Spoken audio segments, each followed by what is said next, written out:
U.S. Senate was back in session yesterday trying again to hash out a COVID relief bill. After failing to come to an agreement on a relief package last week, Republicans and Democrats are blaming each other for the stalemate and leaving Americans in dire straits. LAX 18's Claire Kopsky brings us more now in this coronavirus coverage.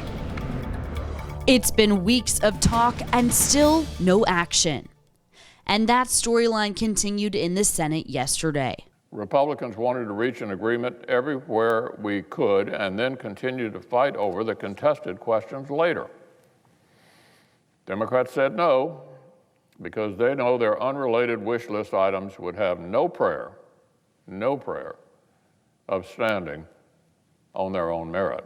Democrats offered to come down by $1 trillion. We asked our counterparts, Secretary Mnuchin, Mr. Meadows, to come up by $1 trillion. Meet us in the middle. They said no. Those comments came from Senate leaders' opening statements Tuesday as COVID cases and deaths continue to rise.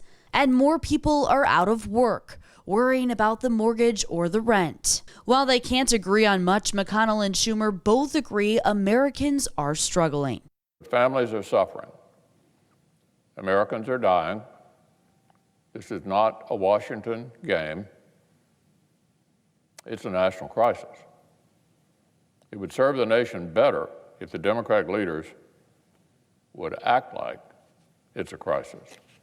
Americans can't pay the rent and will be thrown out of their homes.